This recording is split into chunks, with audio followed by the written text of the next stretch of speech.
All right, let's jump in to our Hump Day Hail Marys. These are NFL and college football selections, all plus money all the time. That is a requirement. So, Harvey, man, you're going deep into the playbook already to start things off with a guy who seemed to be on point, on the money in the last preseason game. Will that carry over? Is he fully prepared to take that giant leap forward in year two at the quarterback position? You say yes. Who is that? I wish we were getting a better price, to be honest. Plus 180. The Bears have never had a quarterback throw for over 4,000 yards, and all we're getting is plus 180. But yeah, I'm all in on Caleb Williams, man. I think he's going to be under center more. Like Ben Johnson, the reason that there was bad tape or whatever you want to call it from Caleb in the summertime was because Ben Johnson is bringing in his complicated offense and throwing everything right away at Caleb. And he's going to take some things away. He's going to see what he does well. So I think more under center, more bootleg stuff, going back to maybe some of the stuff he was doing at Oklahoma, maybe some read option stuff, but a ton of weapons. They spent a ton of money on the offensive line. Ben Johnson is an obvious upgrade over any play caller the Bears have had in forever. So yeah, Caleb to throw 4,000 yards. That's the goal. He came out and said this year, that's the goal. 4,000 yards, complete 70% of his passes. It's a tough schedule. Wish the schedule was a little bit easier like the Niners have, but I like this bet. Caleb's going for 4,000 yards, and we're getting a plus 180 price. So that's what I'll start with. You know what? Yeah, I was going to say, call for the camel. There you go. Thank you, Brando, working the board here. Go ahead and getting our friend back out. We always did that in the past, so it's only right that we bring that back. All right, speaking of passers, and a guy that I'm already locked in on having the most passing yards yet again in the NFL this season, that's Joe Burrow. And let me just go ahead and double down. If he's going to throw for a ton of yards, he's also going to find the end zone a ton as well. Most passing touchdowns in the league this season, plus 550. Take my money, BetMGM. Take it. This is absurdly priced in my estimation. Burrow is going to be very much in the MVP conversation because he's going to have to be as rancid, putrid, and disgusting as that Cincinnati Bengals defense is going to be, especially if Trey Hendrickson, they don't make amends and he returns his franchise, which looks like a long shot right now.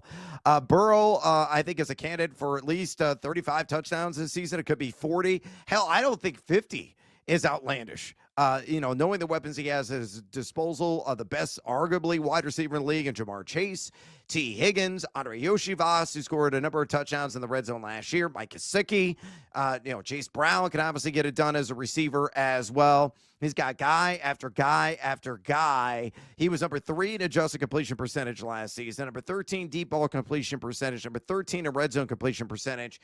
And the other thing, I saw on the broadcast the other night, in their preseason matchup against the Commanders, he goes, this is the healthiest I've been since my rookie year coming into the regular season. It is going to be all systems go. Could be a historic season in a Cincinnati Bengals uniform for one Joe Burrow, the modern-day Joe Cool. I say he leads the NFL in passing touchdowns at plus 550. Brando, give me the camel. Hump Day! All right, let's go with the wide receiver prop right here. Drake London, 10 touchdown receptions this year. Plus 190 is the price that you could get. So what I love is he's playing for a new contract. They pick up the player option. So at 26 years old, playing for a new contract, 9 receiving touchdowns last year with shaky quarterback play because Kirk Cousins was just never himself. Had 100 receptions, was 5th in target share.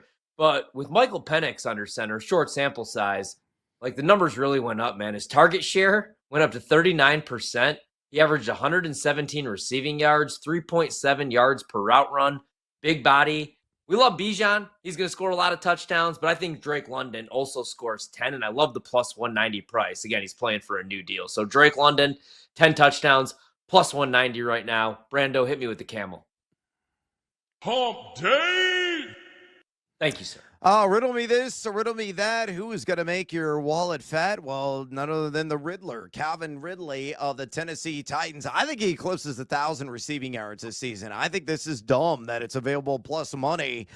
So go ahead and take all the money at BetMGM at plus 135. I think it's going to be a stellar campaign. I know he's on the wrong side of 30, but a guy that's still got supreme field stretching skills. Mike Lady, ESPN's got him predicted for 1,105 receiving yards. He's got a middle of the pack fantasy wide receiver strength of schedule. And last season, he saw a healthy target share, 7.1 targets per game. He was numero uno in total air yards, and he was also numero uno in unrealized air yards. Why? Will Levis, a man who puts mayo in his coffee, was terrible. Yeah. So you get an upgrade there in Cam Ward. I know Cam Ward has been somewhat inefficient in the preseason, but when he rips the ball beyond 20 yards, he puts it in play for his wide receiver and really can adjust the body, get the separation. They're going to connect early and often this year. Keep in mind, last year really was number 97 in the NFL in catchable target rate. I think if he's top 50 in that category, he's going to get to 1,000 yards. He also was top 10 in total route wins and number 17 in contested catch rate. The guy's still good. So hopefully he's not going to be booking any 7-leg parlays anytime soon and get his ass suspended again. So stay on the field, Calvin Ridley. Stay healthy. And I think you're going to make beautiful music with a rookie Cam Ward this season. Get to 1,000 yards at plus 135. Brando, hit me with a camel. Hump Day! All right, let's so we're all in on Christian McCaffrey this year, by the way. 20-1 offensive player of the year. Over 7.5 rushing touchdowns, minus 115. Well, let's bet the latter. Christian McCaffrey, 10 rushing touchdowns. If he's going to win offensive player of the year, we need double-digit touchdowns on the ground and a few through the air. Plus 140 is the price. 10 touchdowns, man. Last year, without him, the Niners, 15th in red zone touchdown rate, which was an 11% decline from the year before. Ton of injuries, but he's going to get the touches. Prior to last year, he averaged 0.7 touchdowns per game with Kyle Shanahan. Shanny's hyping him up. He's being clocked faster than he's ever been. We've talked about this. He's a married man, and I think he's coming back with a vengeance, man. Like 2023, 5.4 yards per carry, 349 rushing yards over expected, which led the league. And I've talked about this a couple times, but he scored his 8th rushing touchdown of the season before week 7. So we might get to 10 before week 10. So I love the plus 140 price, just like I love McCaffrey, 20-1 to win offensive player of the year. I know a lot of people are scared off. I'm hoping to get him this Sunday in my draft. So Christian McCaffrey, 10 tutties, 40. Let's do it. Hit me with the camel. Sorry, Brando. That's on me. Yeah, there's the camel. He's chomping at the bit. He's ready to go. All right, my last selection here in the Hump Day Hail Marys, Ashton Jeanty. Again, the panic, it's over, folks. The first preseason game, it's amazing how quick the trigger is for a lot of people in the world of overreaction. 3 carries, minus 1 yard. Bust! The guy sucks. I'm not going to draft him in the first round of my fantasy team. I'm not going to take him in the second round. Hell, I'd rather have a kicker instead of Ashton Jeanty on my fantasy squad. No. Those people are dolts. They're idiots. They're just slappies. And, you saw what happened in the second game. All was right in the world. Ashton Jeanty was showing the shimmy, the shake. He was carrying guys into the end zone. He was breaking tackles left and right. He was catching footballs. He was showing what he has in the bag. And he's got a complete arsenal of weaponry, and that's going to be on full display this entire season in Sin City. I think he's going to rush for at least 1,250 yards. If he does that, it's plus 170 there at BetMGM. Disagree? Well, Mike Lady, ESPN, supports that belief. His fearless forecast, he's got it for 281 carries, 1,289 rush yards. Got him at RB6 overall. He's also got a forecast for 62 receptions, 474 receiving yards, and 10 total touchdowns. Strength of schedule stinks, admittedly. He's got the 3rd hardest in the NFL for a fantasy running back.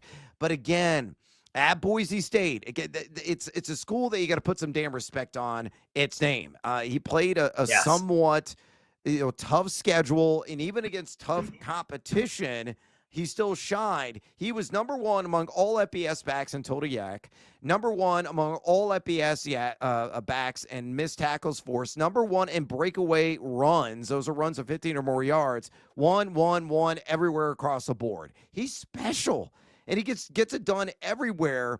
He's rarely going to take a break. I think he's going to get around 80, 85% at a minimum of the opportunity share. And this offensive line, heavily invested in the offseason, they're going to be a top half run blocking unit. So put all together, Ashton Jeanty to get to 1,250 rush yards, very much on the table at plus 170.